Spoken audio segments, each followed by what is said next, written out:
Okay, let's go ahead and move on to the Tennessee Vanderbilt game.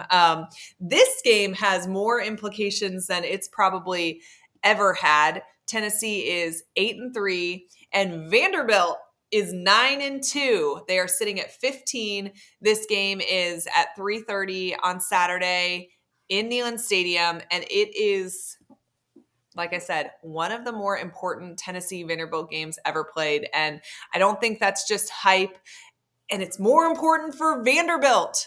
They enter at 9-2. They are ranked, they are balanced, they are confident, and they are still on paper in the hunt for a college football playoff spot.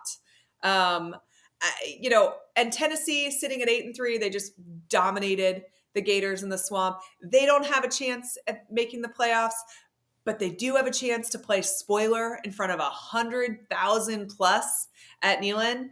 And this rivalry used to be predictable. I don't know that it's even fair to say that it was a rivalry in the past. It was just a game that happened between two teams that happen to reside in the same state.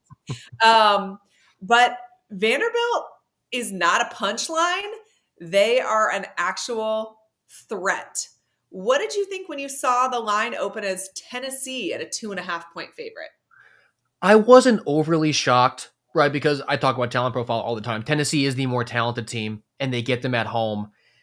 But this game is so fun to me for a lot of reasons. I think Vandy's able to hit 40 because this offense for Vanderbilt is clicking on another level. They scored 31 on Texas, 45 on Auburn, who are both really good defenses, and then 45 again on Kentucky. And Tennessee is 14th in the SEC in yards per game and points per game allowed. Worth noting, they were 16th in that before they played Florida. So, but the Tennessee defense is still really not that good. And the line, I think, is just kind of reflective of Vanderbilt being in a spot where they've never been before. Like they're effectively in a playoff game and they have to go on the road. I think they're just kind of handicapping that into why Tennessee's favored. Well, here's a little fun fact for you. Vanderbilt is 9-2 against the spread this year. Tennessee is 5-6 against the spread. They have hit the over, both teams, in 7 of 11 games. Okay, so let's say Tennessee loses. Vanderbilt wins this game. So they are then sitting at 10-2 and still alive in this playoff race. What has to happen for Vanderbilt to get in? We talked about when there was potential for 7 teams that Vanderbilt could be on the outside looking in. If they finish 10-2, how confident are you today that they make the playoffs? I do think it's dependent on if they can get help. I think they probably need Bama to lose to Auburn, right? Because they don't have a head to head there, but a third loss for Bama would probably knock them out. I think you don't need Miami to lose to Pitt, but it would help. And I think the Big 12 is probably getting both Texas Tech and BYU in, but if one of them loses and then drops the conference championship game, that helps you out. So I think you really need Bama and Miami to lose. I think having a Big 12 team lose to this week would help a good bit. I preseason, if you had asked me, do you think we're at a point where we're debating a 10-2 SEC team needing help to get in? I would have not believed you at all. That's kind of where we're at, really, with how much SEC teams we're already seeing at the top.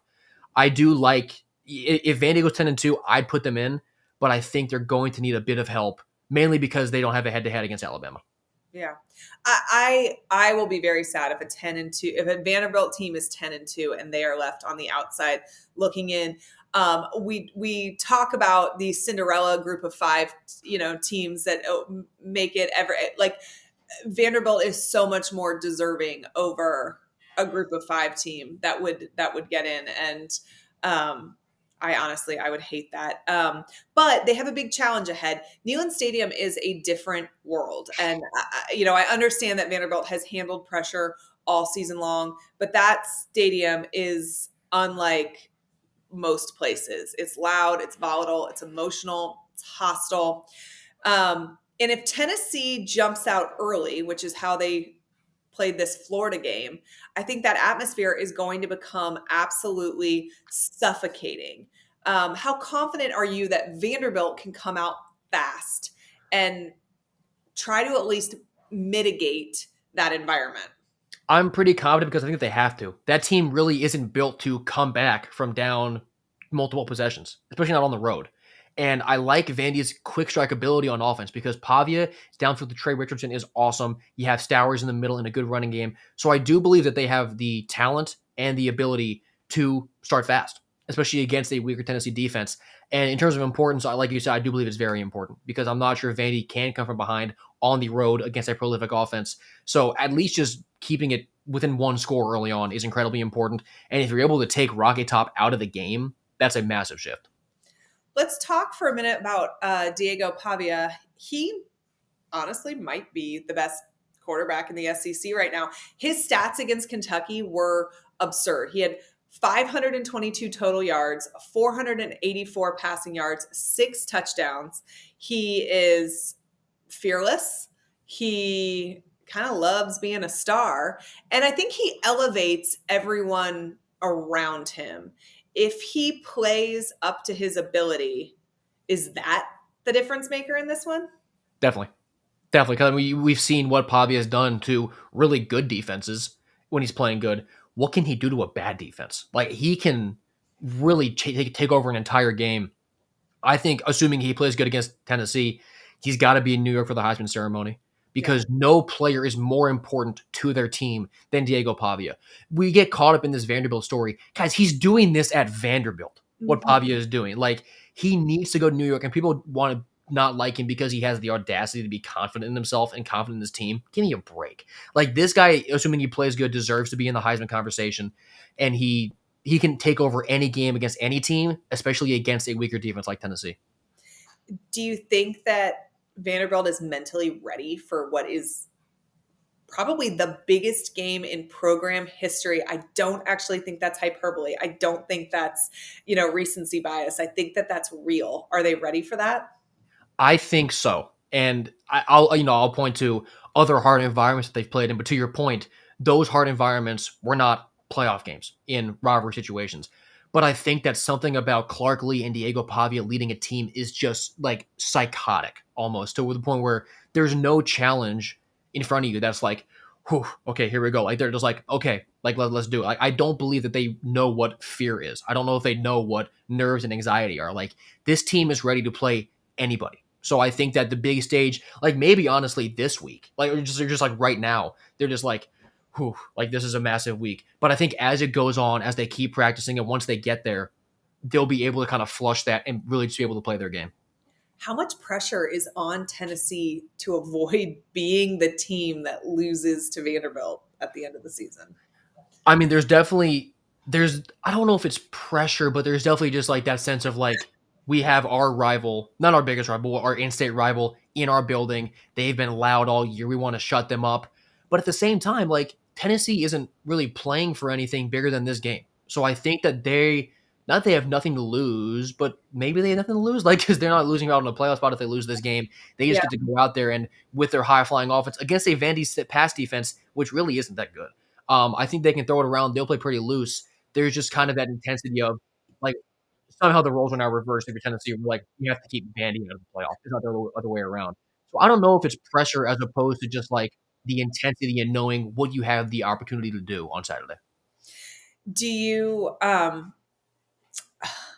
do you think that this is going to be this high flying, high scoring, high intensity game that we are all predicting, or is there an opportunity that it surprises us and it ends up being more of a slugfest? Like points are not going to be at a premium for you, right? They're going to be scored in batches. I've got a really high scoring score prediction here, but there's definitely a path where it is slower if for whatever reason it goes that way. Because Tennessee, they ran it for like what 280 on Florida this past Mhm. week. Like they are willing to and able to run the ball. And Vandy, if they're not throwing the deep shots to Trey Richardson and Eli Stowers, like they run a lot of slow developing run plays where they take the play clock all the way down. Like both teams do have the ability to play in a slower game, but I think you have two bad secondaries. And for Vandy, style points. Like they want to win this game by as much as they can and make a playoff push. And if you're Tennessee, style points in the sense of we want to flex our muscles on Vanderbilt, like show that we're still the power in the state.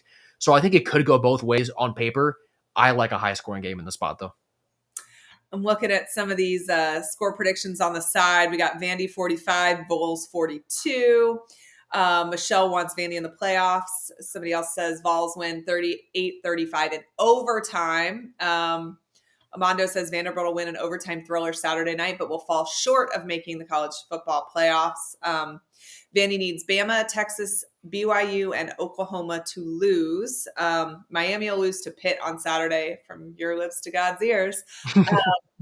Neyland gets quiet when something bad happens, unlike the Swamp and Jordan Hare. Those fans never shut up. Guilty. Gator fans could be losing by 50 and the Swamp would still be loud. Vols fans will get quiet and nervous as Vanderbilt jumps out in front of the Vols. I do think that is there. We will never lose a crowd environment at the University of Florida. We might be losing the football game, but the SEC will have 5 teams in the playoffs: Texas A&M, Ole Miss, Georgia, Bama, and Oklahoma. Armando says, yes, it'll be a shootout. Both of their secondaries are trash. All right, well, it is that time where you give us your score prediction. Yes, I mean, all the comments and what we've been talking about really sum it up for me. I think both defenses are not very good against two offenses who can really do a lot when they're clicking. And Vanderbilt is an underdog, which is almost enough said. I love this team as an underdog. And I just think that neither defenses are that great. I trust Vanderbilt in this spot to get one more stop. So I'm going 42-34 Vandy. I think they get it done. So many points, it's back and forth, so many momentum shifts. I think Vandy gets it done and they submit their playoff case to the committee. You said 42-34? Mm. Okay. All right. Well, then I'm going to go 45-31 Vanderbilt. I think they put on a show. I am all in on this Vanderbilt team. When I do not have a team with a chance at a not only a playoff, but even a bowl game, I got to join somebody else's bandwagon for the rest of the season. And I think I've picked Vanderbilt